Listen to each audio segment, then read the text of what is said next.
masih telah hadir di dalam kajian musim kedua, yaitu judulnya Mengenal Allah. Sebelumnya kita di bulan yang lalu sudah melaksanakan musim pertama, yaitu 7 ilmu kehidupan atau ilmu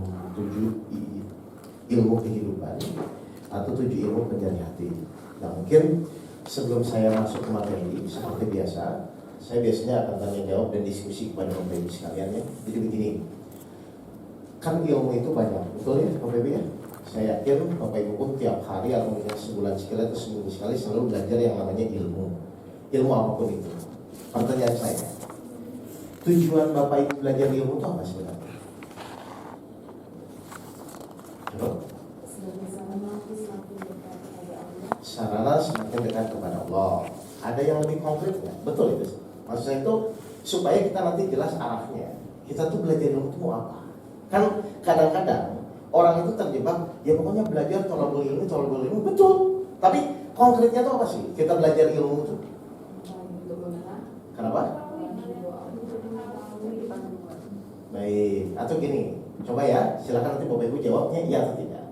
Benar nggak sih kita belajar ilmu itu adalah kita berharap ketika ilmu yang dipelajari itu adalah pertama fungsinya untuk ketika kita menjalani kehidupan, betul? Dengan berbagai macam masalah yang kita hadapi, betul? Dan tujuan yang kedua adalah dengan ilmu yang kita pelajari itu kita bisa praktekkan di dalam kehidupan sehari-hari, yang ujung-ujungnya adalah hasilnya di dalam menjalani kehidupan itu bahagia dunia dan akhirat. Setuju nggak ini? Jadi ilmu apapun yang dipelajari harusnya konsentrasi Bapak Ibu adalah apakah ilmu ini bisa langsung dipraktekkan. Lalu hasilnya adalah ketika saya mempraktekkan itu bahagia dunia dan akhirat. Kan begitu sebenarnya. Atau saya tanya semua yang ada di sini. Ini kan kita sudah tua semua ya, betul? Ya, artinya tuh ya betul nggak? Kan kita udah tua semua lah. Ya pasti ini di atas 25-30 semua kan? Betul? Nah, kalau Bapak Ibu mau belajar ilmu tentang Islam saja, kira-kira sampai mati pun bisa nggak dipelajari semuanya? Banyak sekali ya. Artinya itu jangan sampai Bapak Ibu belajar. Tapi Bapak Ibu lupa tujuan akhir kita belajar ilmu itu di dunia ini adalah supaya kita bisa menjalani hidup itu dengan bahagia. Berarti apa yang kita simpulkan? Berarti kita harus cari ilmu, ya, yang mudah dan benar. Lalu kita bisa praktekkan. Setelah itu kita bisa evaluasi. Ternyata setelah mempraktekkan, kehidupan kita semakin bahagia terhadap apapun yang kita hadapi. Kan begitu harusnya. Setuju nggak? Daripada sekarang Bapak Ibu terus cari, menjalani hidup tetap pusing, kan begitu kan? Punya masalah tetap bingung. Nah, ini saya takutnya seperti itu. Belajarnya banyak, tapi pas diuji oleh Allah atau diberikan masalah oleh Allah, tetap pusing di dalam menjalani hidup. Kan buat apa sebenarnya? Berarti kesimpulannya, carilah ilmu yang mudah dan benar, lalu bisa dipraktekkan. Tolak ukurnya Bapak Ibu jadi tetap bahagia di dalam menjalani hidup. Kan itu aja kan? Karena saya yakin ilmu apapun yang dipelajari, tujuan Bapak Ibu semua yang hadir di sini kan ingin bahagia dunia dan akhirat. Betul? Nah, pertanyaan saya sekarang, mari kita lihat tolak ukurnya berarti. Ya, tolak ukurnya gampang sekarang. Bapak Ibu itu kalau ditanya ingin punya masalah atau tidak ingin punya masalah, secara umum aja. Nah ini berarti ilmu yang dipelajari kan nggak kesana larinya berarti. Padahal kalau Bapak Ibu mengerti ilmunya, harusnya Bapak Ibu itu senang punya masalah. Nah, kenapa? Karena bisa praktek. Loh, kalau misalnya ibu bapak tidak ingin punya masalah, berarti ilmu yang dipelajari kan nggak mau dipraktekkan. Mubazir nggak ilmunya? Nah, itu yang harus kita kupas dulu. Jadi sebelum kita belajar ilmu apapun silakan, karena banyak ya ilmu ya. Tapi buat saya adalah dengan waktu yang terbatas ini, saya harus belajar ilmu yang mudah, benar, bisa dipraktekkan, hasilnya bahagia dunia dan akhirat. Minimal ketika Bapak Ibu punya masalah tuh tenang gitu loh di dalam menjalani masalah tersebut. Kan begitu harusnya. Contoh, kira-kira ketika suami selingkuh itu kita tenang atau emosi? Loh, jujur. Nah, terus ilmu yang dipelajari selama ini buat apa? Kan itu logikanya. Ya, terlepas itu. Lah, harusnya berbeda dong antara yang berilmu dan tidak berilmu. Kalau yang misalnya tidak berilmu, suami selingkuh marah-marah silakan. Tapi kalau yang berilmu minimal reaksinya akan berbeda. Itu Bapak Ibu maksud saya. Nah, sehingga apa? Progres ilmu yang dipelajari dengan masalah yang dihadapi itu sejalan gitu loh. Jadi semakin Bapak Ibu berilmu, Bapak Ibu itu semakin tenang di dalam menjalani hidup. Setuju Bapak Ibu ini? Oke, pertanyaan saya sekarang. Menurut Bapak Ibu, ilmu yang urgent, yang prioritas utama yang sekarang harus kita kuasai itu ilmu apa? Kira-kira, nggak apa-apa, bebas. Tauhid. Tauhid, apa lagi? Bebas kok. Lebih baik Bapak Ibu langsung jawab salah daripada mikir lama salah. Ayo. Nah kan saya tunggu salah juga buat kamu. Langsung jawab aja, mau sama-sama belajar. Coba menurut Bapak Ibu semua, ilmu yang kira-kira urgent, biar Bapak Ibu fokus gitu loh. Nanti akan belajar itu apa? Kira-kira menurut ibu-ibu semua, ilmu yang paling urgent yang perlu sekarang kita pelajari apa?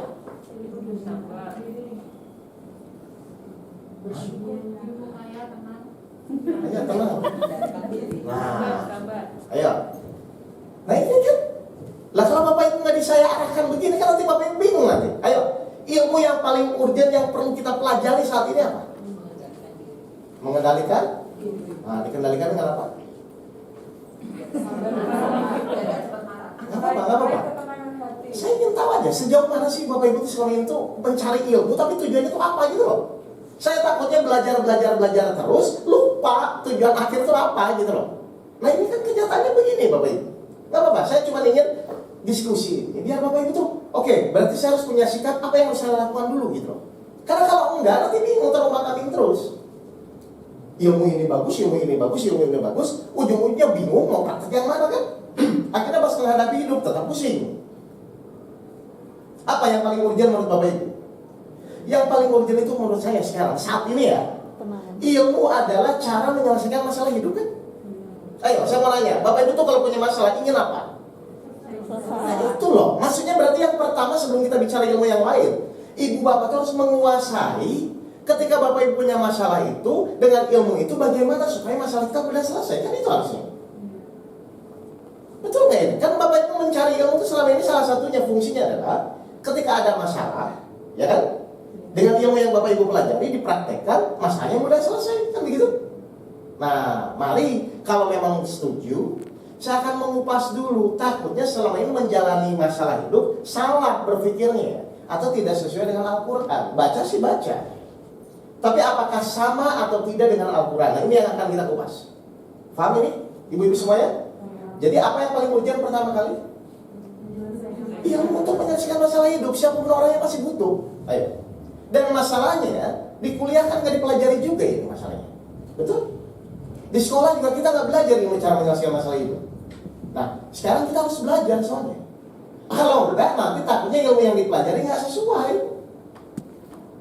Misalnya kita harus pasrah kepada Allah, giliran suaminya pergi nangis, kan gak sesuai. Harus pasrah giliran anaknya gak lulus ujian nangis. Berarti kan gak sesuai ini dengan ilmu yang dipelajari. Paham Bapak Ibu ini? Jadi kita fokuskan saja dulu. Apa masalah sih? Paling masalah dengan anak, paling masalah sama suami, sama istri, masalah ekonomi kan cuma ini aja kan. Untuk saat ini kita kan nggak mungkin Bapak Ibu mikirin negara, kan nggak mungkin, bukan urusannya kan. Nah berarti sekarang adalah kuasai dulu di dalam diri kita saja, di dalam keluarga saja, bahwa ilmu itu salah satunya untuk minimal keluarga kita harmonis. Anak menjadi soleh, suami menjadi soleh, kan begitu kan? Ngerti Bapak Ibu ini?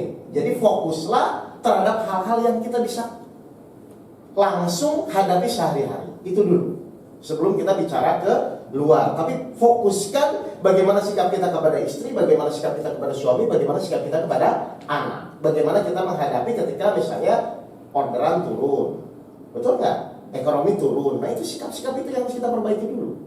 Ya, kalau sudah itu barulah kita bisa benar ya. Ternyata tuh ilmu itu tidak harus banyak, tapi sedikit dipraktekkan dan benar, lalu tolak ukurnya terasa. Saya semakin tenang di dalam menjalani kehidupan. Paham Bapak Ibu sekalian? Ya. Oke, sekarang kita buka surat 14 ayat 44. Saya mulai dari situ dulu, biar Bapak Ibu nanti paham. 14 ayat 44. Surat Ibrahim. Bismillahirrahmanirrahim. Dan berikanlah peringatan Muhammad kepada manusia manusia yang pada ketika azab datang kepada mereka, maka orang yang zalim berkata, "Ya Tuhan kami, berilah kami kesempatan kembali ke dunia walaupun sebentar.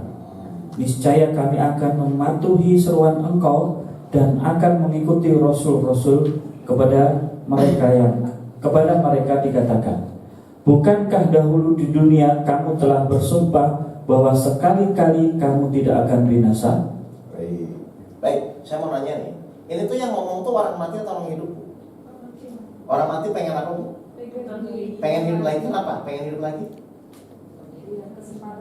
Beri kesempatan. Artinya berarti si orang mati ini minta hidup lagi itu dasarnya apa? Menyesal. Betul? Kan dia minta balik lagi ke dunia ya. Pokoknya kalau engkau kasih saja kesempatan satu kali saja, saya pasti akan memperbaiki sikap saya di dalam menjalani hidup di dunia. Kan begitu ya? Terus bisa nggak kalau sudah mati? Telat ya? Baik, saya takutnya Bapak Ibu juga nanti termasuk orang yang telat.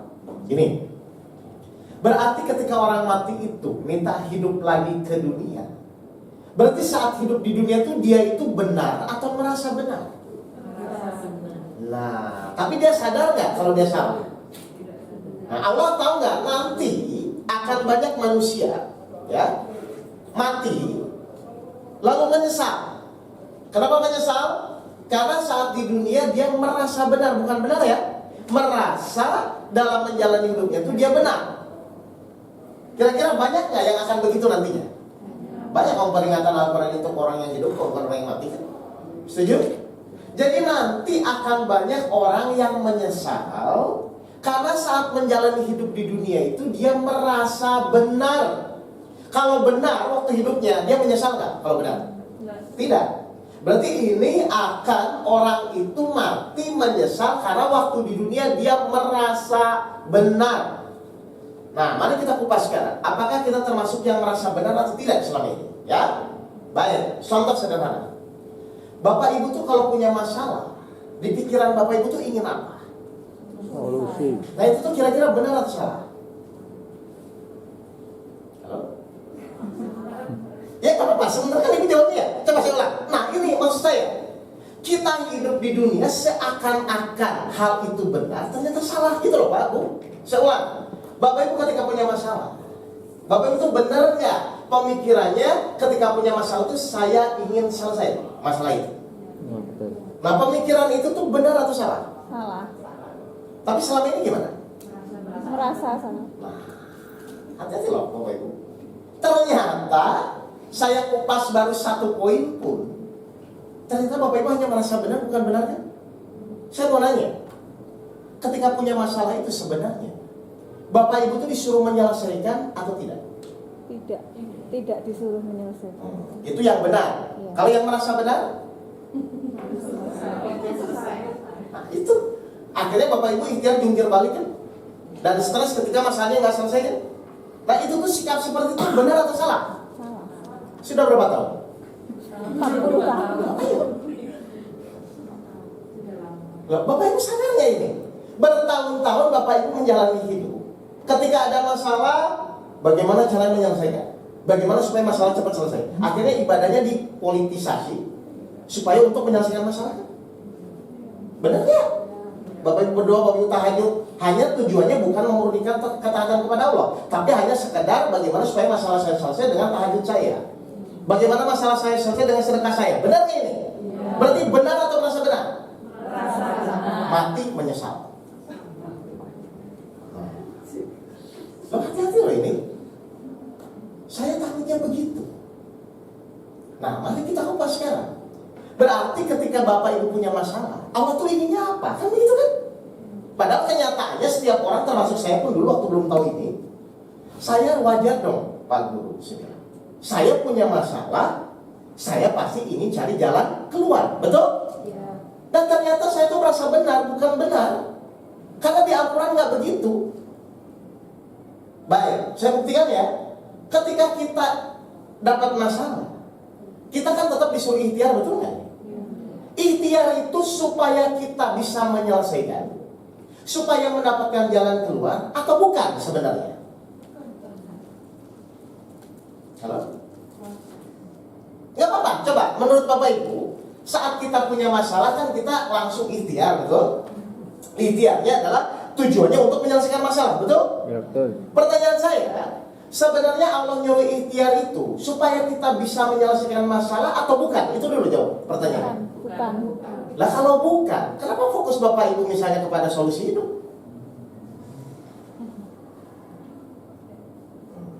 Gak apa-apa ya, otaknya saya senam dulu ya. Karena di sini Bapak Ibu merasa benar dengan apa yang Bapak Ibu lakukan, ternyata menurut Al-Quran salah. Jadi Bapak Ibu tuh kalau punya masalah nggak disuruh sebenarnya untuk menyelesaikan masalah, bukan itu tujuannya. Terus kenapa Bapak Ibu lakukan? Setuju nggak? Kita itu di dalam menjalani hidup harus menjalankan perintah Allah dan menjauhi larangannya, betul? Berarti yang diperintahkan lakukan, yang tidak jangan dilakukan. Setuju? Apakah di dalam Al-Quran Allah menyuruh ketika Bapak Ibu punya masalah itu Bapak Ibu menyelesaikan? Silahkan Bapak Ibu cek 6.666 ayat. Tidak ada Allah menyuruh ketika Bapak Ibu diuji. Allah tuh nyuruh Bapak Ibu suruh menyelesaikan, paling hanya disuruh ikhtiar. Terus kenapa Bapak Ibu ketika punya masalah, kok tujuan Bapak Ibu ikhtiar untuk menyelesaikan masalah? Halo? Loh ini baru bingung, ini awal-awal ini. Ayo. Ternyata ayat itu berlaku kan? Banyak orang mati menyesal karena dia nggak sadar yang dia lakukan itu tidak sesuai dengan Al-Quran. Baik, saya mau nanya, berarti kita ikhtiar itu sebenarnya disuruh apa? 65 ayat 2. Mari kita lihat. Bawahnya ya Mas. Surat At-Tolak ayat 2. Barang siapa? Apa kata Allah? Bawahnya. Barang siapa bertakwa kepada Allah, niscaya dia akan membukakan jalan keluar baginya. Baik, jadi kita tuh diikhtiar disuruh apa? Menurut kata Allah tuh Takwa. bertakwa. Bonusnya hasilnya Solusi. jalan keluar. Jadi jalan keluar itu perlu dipikirkan atau tidak? Berarti yang kita fokuskan tuh takwanya atau jalan keluarnya? Takwa. Selama ini Keluar. disuruh siapa? Diri sendiri. Lah kan aneh kan? Ayo, kenapa kok Bapak Ibu tidak mengikuti Al-Quran? Loh, makanya saya bilang, yang pertama, atau ayat 2, yang pertama yang harus Bapak Ibu lakukan itu, Bapak itu mau fokus belajar ilmu apa? Ternyata salah satu urgenitasnya adalah ilmu menyelesaikan masalah hidup. Nah sekarang Bapak Ibu nggak ngerti. Pas dapat masalah itu, disuruh Allahnya apa? Kewajiban kita apa? Bonusnya apa? Kan begitu kan? Berarti saya mau nanya, kalau Bapak Ibu bertakwa ketika menjalani permasalahan hidup, pasti dapat solusi nggak? Berarti solusi perlu dipikirkan nggak? Enggak. Ngapain buang-buang waktu? Tinggal Bapak Ibu sekarang kalau belum dapat solusi pasti belum bertakwa kan gitu kan? Terus selama ini Bapak Ibu berpikirnya gimana selama ini? Nah ini loh, kalau Bapak Ibu nggak saya fokuskan ke sana, nanti Bapak Ibu banyak yang kemana-mana gitu loh. Pernah Bapak Ibu berpikir ketika punya masalah, berarti saya kurang bertakwa, bagaimana cara saya bertakwa? Kan harusnya begitu. Kenapa? Karena kalau Bapak Ibu bertakwa di dalam ikhtiar, pasti Allah berikan jalan keluar. Kenapa tidak fokus kepada bertakwanya, malah mikirin jalan keluarnya? Orang lebih sedih ketika punya masalah tubuh, lebih sedih ketika tidak mendapatkan jalan keluar ketimbang dia tidak bertakwa. Coba aja. Ibu lebih pusing mikirin jalan keluar ketimbang ibu pusing tidak bertakwa. Kira-kira pemikiran itu salah atau benar? Ya kita sudah dewasa semua di sini. Kalau pemikiran itu terus dipertahankan kan bahaya Bapak Ibu. Sampai tua pun akhirnya kita terjebak dengan masalah-masalah. Padahal Allah ngasih masalah itu biar Bapak Ibu bertakwa. Kan begitu kan? Makanya di surat 49 ayat 13 silakan Mas Ibu. Sungguh bawahnya gitu. 49 ayat 13. Sungguh Allah Maha mengetahui. Sungguh Maha orang yang Tahu. paling mulia sebelumnya. Oh iya. Sungguh yang paling mulia di antara kamu di sisi Allah ialah orang yang bertakwa. Tuh. Jadi kenapa Allah ngasih masalah Bapak itu supaya apa? Bertakwa. Supaya bertakwa. Hasilnya bonusnya apa? Solusi atau jalan keluar. Berarti semakin banyak masalah logikanya, artinya ibu semakin bertakwa atau semakin pusing? Takwa. Nah, pusing itu selama ini kenapa? Bikin jalan Mikirin keluar. jalan. Ah, disuruh nggak sama Allah? Enggak. Terus kenapa dilakukan?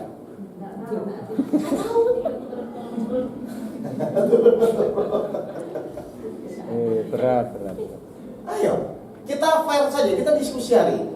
Supaya Bapak Ibu tuh ke depan, iya ya, berarti kenapa saya pusing menghadapi masalah? Ya karena memang salah dari awal. Tapi Ibu merasa benar. Ini kan repot. Bertahun-tahun Bapak Ibu menjalani hidup begitu soalnya. Punya masalah, bagaimana solusinya? Punya masalah, bagaimana solusinya? Wah salah, sudah. Padahal Allah ngasih masalah itu biar Ibu bertakwa. Supaya apa? Supaya nanti paling mulia di hadapan Allah. Kan yang paling mulia di sisi Allah adalah orang bertakwa kan? Berarti penting nggak jalan keluar atau lebih penting bertakwa? Takwa. Lebih penting bertakwa, tapi Allah jamin bagi siapa yang bertakwa Allah memberikan jalan keluar. Itu maksudnya. Belum nyambung nggak apa-apa katanya. Nanti lama-lama saya ngerti. Karena ini sesuatu yang sebenarnya sudah ada di dalam Al-Quran, tapi Ibu nggak jalanin gitu loh. Itu aja sebenarnya. Nggak tahu Bapak Ibu lupa gitu kan, atau kebanyakan ilmu, akhirnya di luar kepala semua. Ini yang terjadi. Ngerti ya? Jadi hal yang pertama tuh Allah tuh nyuruh apa ngasih ujian itu harus ngerti dulu sebelum kita menjelaskan, sebelum kita ikhtiar, sebelum kita mau menyelesaikan. Tanya dulu ini maksudnya apa dikasih ujian itu. Ternyata saya cek itu di dalam Al-Quran tidak ada Allah tuh nyuruh kita cari solusi, nggak ada. Paling kita suruh ikhtiar. Nanti saya kupas ikhtiarnya juga untuk apa gitu.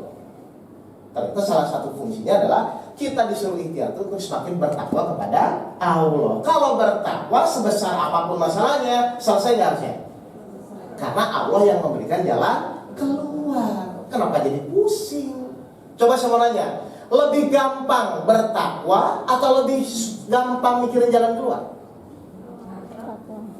Lebih mudah bertakwa atau lebih mudah mikirin jalan keluar? Bertakwa. Kenapa?